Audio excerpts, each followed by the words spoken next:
Avui us porto un vídeo que feia molt de temps que tenia en ment. Ara, per sort, estem tenint una primavera amb moltes pluges, però que no ens enganyin.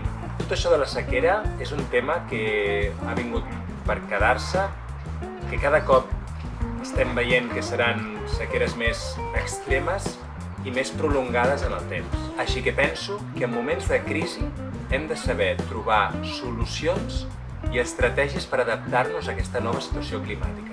I és per això que el que us vinc a explicar avui és tan i tan útil. Es tracta d'un sistema de reg on, bàsicament, per dir-ho d'una manera senzilla, no s'ha de regar. He vist que, per exemple, en projectes com Greening the Desert el fan servir molt i que els resultats són molt bons. Segons un document molt interessant que he trobat, es veu que aquest sistema de reg estalvia fins a un 50% d'aigua en comparació amb el reg tradicional, perquè ens estalviem tota l'aigua que es perd amb l'evaporació. I amb aquesta dada tan impactant, d'un 50% d'estalvi d'aigua, què? Voleu saber com fer-ne una a casa vostra? És realment senzill. Som-hi!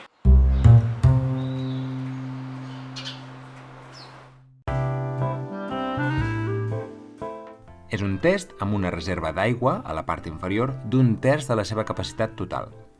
Aquest terç inferior ha d'estar ple d'una substància inerta, com ho pot ser la sorra. I sobre d'aquesta hi ha el substrat.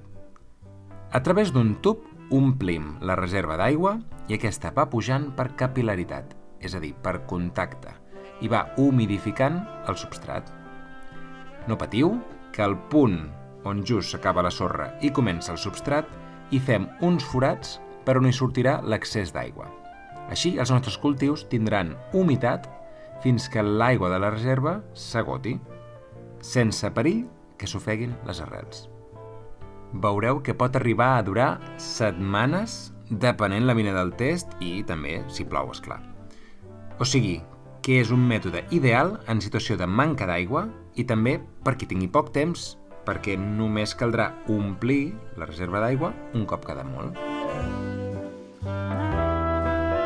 Caldrà tenir un test com més gran millor, ja que la reserva d'aigua serà major, però clar, hem de tenir en compte el pes si som al balcó. Un tub per poder-la omplir, sorra, tisores de podar, taladro, una samarreta vella de fibra natural o fins i tot sintètica, he vist que també pot anar millor, substrat i compost, aigua sense clor, canyes per entutorar si la planta ho ha de necessitar i un metro amb un boli. I també ens caldrà matèria orgànica per encoixinar si volem que encara sigui més eficient aquest sistema. Marquem 4 punts dins i fora del test per saber fins on haurà d'arribar la sorra i on hauran d'anar els forats de sortida de l'aigua sobrant. Preparem el tub tallant la part inferior en diagonal perquè l'aigua pugui fluir i no es tapi a la base. A la punta hi lliguem un tros de tela perquè la sorra no hi entri. Molt important, col·loquem els tutors ara ja, perquè si no hi pensem pot arribar a ser un desastre després intentar-los posar fins a dins, perquè es barrejaria terra i sorra. Un cop posats, afegim la sorra fins que arribi a les marques d'un terç de la capacitat del test. A continuació, fem els forats des de fora, amb el taladro. Han de ser d'una mida suficientment gran perquè si hi ha massa aigua dins, aquesta surti còmodament. I després afegim un tros de tela perquè ni la sorra ni la terra en puguin sortir.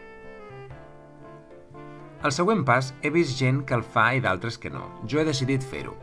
Es tracta de posar una capa de tela, en aquest cas meu, de cotó, tot i que també he vist fer-ho amb tela sintètica i diuen que va millor, ja ho veurem, entre la sorra i el substrat.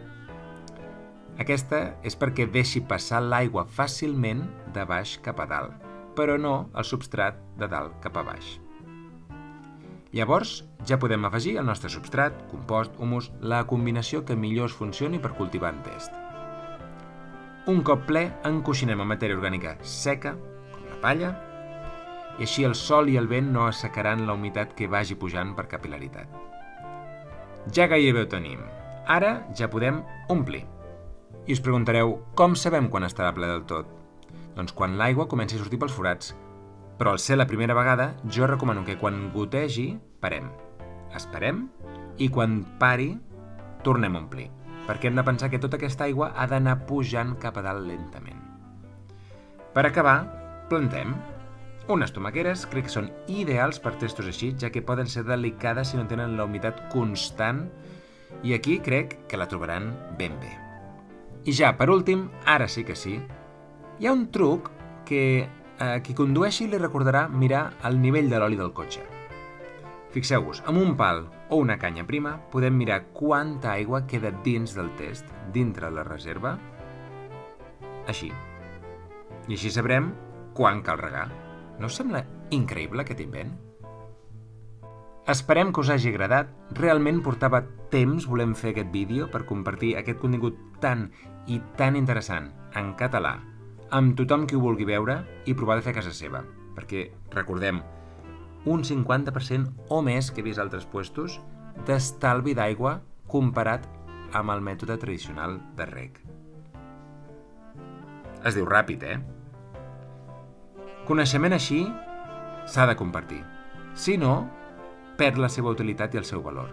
Així que ja sabeu, si us ha agradat, compartiu-lo amb més gent, que cada vegada siguem més els que cultivem en test aprofitant l'aigua al màxim. Apa doncs, fins la propera!